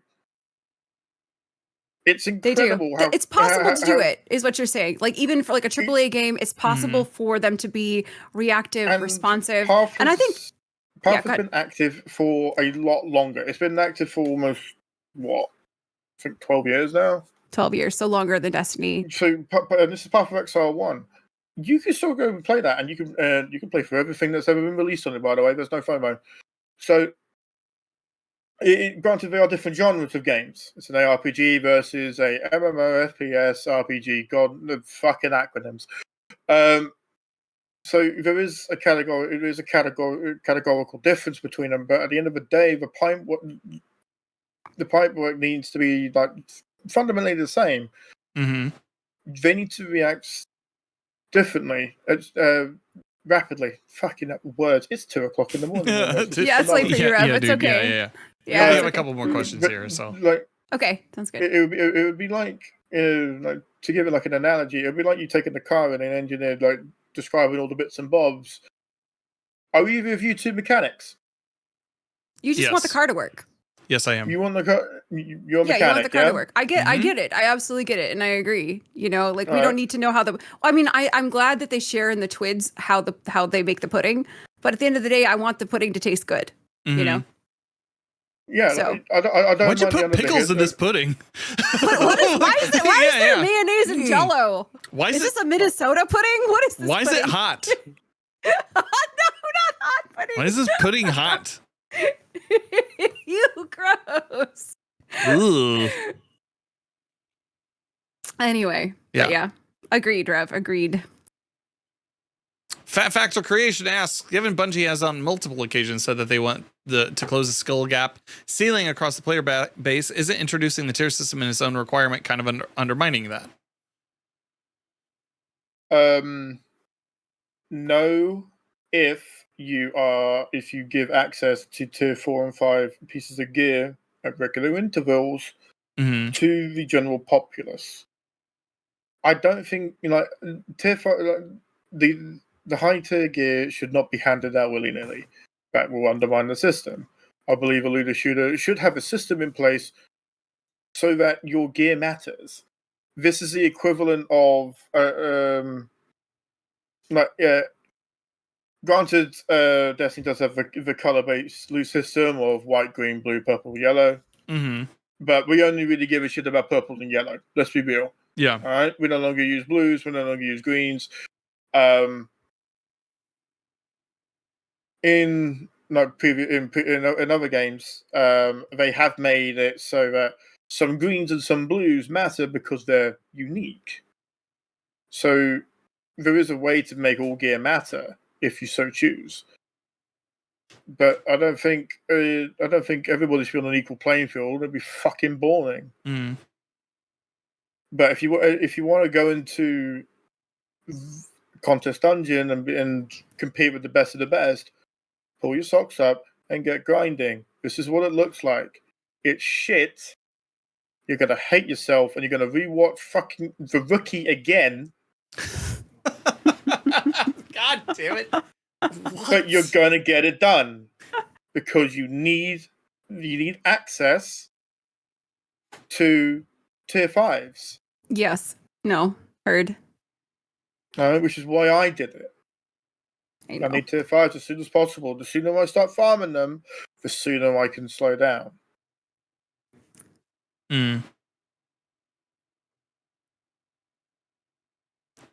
Yeah, I don't know. Like where I'm at in my grind right now is just like I get piece of candy, and then I slap I slap it in, and then I move on.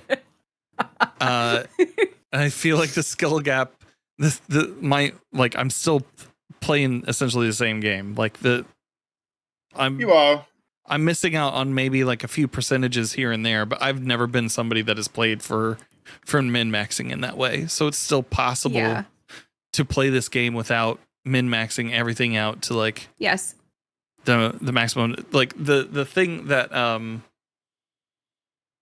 that we've said on here time and time again before of like, you don't have to have everything in order to like in order to play this game, in order to beat a raid or enjoy the game. Yeah. Like still rings true. The Tiddly method pretty handily. Rings Yeah. true. Yeah. The Tiddly, she's, you know what? She's selling a book on it. Starting next week. The Tiddly method. It's an ebook only right now, but it will be printed. She's gonna print it on her own dime. Look for it in her store. The final question that we have for tonight, Subsistence Sasquatch asks, this is a Mr. Kalish question, but he's not here and just wanted to ask this question. What's more anti-variety, the avant-garde or using your year-plus old gear still? Avant-garde. Without a shadow of a doubt. Because, there's always a choice to use your old gear. Like, if it's really, really good. Like, if I've still got an igneous hammer, which I really like. It has hill clip, frenzy, and moving target. It's good in all playlists. It's good in all play modes. I used it a lot back when we had Flint Striker as a mod, where rapid hits would then ignite the target whilst you're radiant. So I really enjoyed it, and I've kept it around. If I wasn't allowed to use it in, say, a contest raid, I'd be a little bit upset, not gonna lie, because it's a powerful piece of gear. Avant-garde is there just to push the narrative of, please use our fancy new gear, when they don't need to advertise it any more than having set bonuses, and like the new frame archetypes are doing wonders on the new weapons. Spread shot hand cannon, rocket pulse, and eventually we're going to have a rapid fire slug, first of its kind. That sounds fun. Yeah, it's diabolical. It has chill clip. Ooh, shotgun has chill clip. Then yeah, what the fuck? Yeah, I can't wait for that. That sounds spicy get inside as shit. me. That sounds great. What? What? What? So weapon rise. Like, you don't need avant-garde for it. Like, the weapons are already doing the thing they want them to do, which is the new and spicy thing. Yes. Armor-wise is a much harder solve, and I understand why they put avant-garde in there to force that change. But at the same time, this fucking featured exotic list is shit. Remove that, and avant-garde isn't a problem. But keep it in, and it is. So they could keep it. So coming to that conclusion, they could keep avant-garde if they just go, fuck it. The featured exotic list is gone, and you can use whatever exotics you want. All right. So yeah, fuck avant-garde at the moment.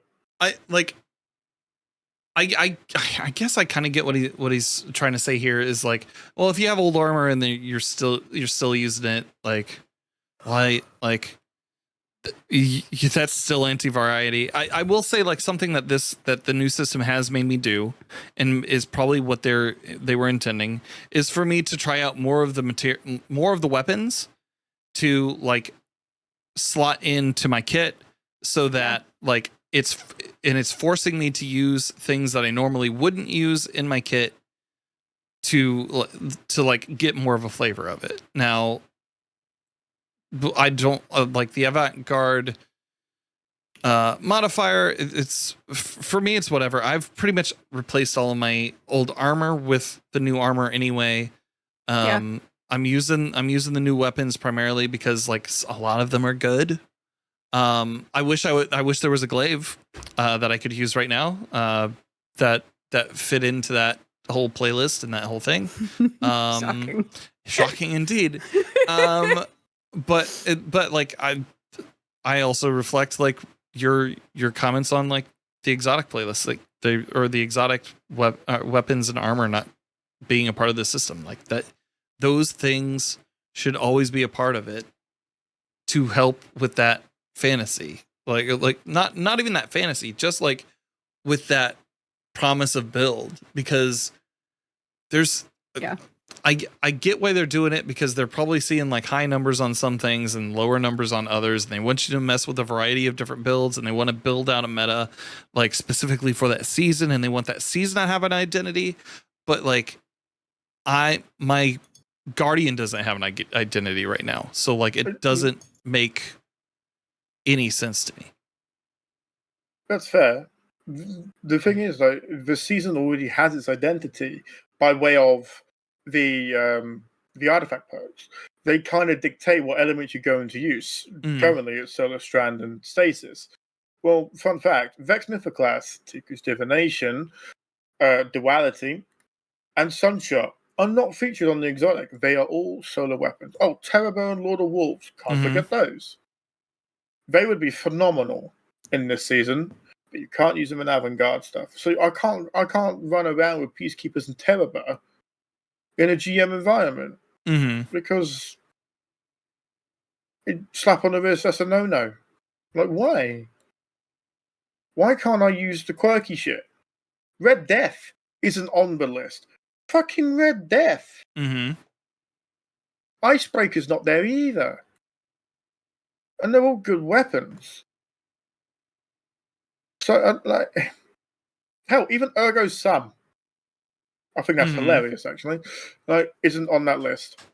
Like, why can't I use the fun stuff? There's so many cool things in this game, and you're just being told, no, it's not the Bungie way. Well, fuck the Bungie way. I want to use Izzy's.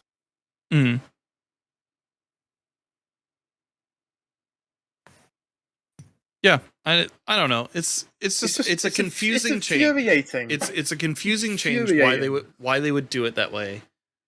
And it's one confusing change among like a list of confusing changes.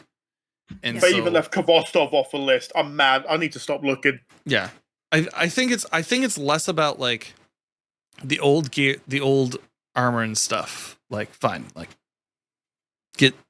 I'm probably going to end up deleting all my old gear because like I didn't do any of that like illegal or contraband armor farming. I just got rid of like I got stuff. The stuff that I had I liked and I played with it. Yeah, I don't know what they do in the long run, but it's just confusing. Yep.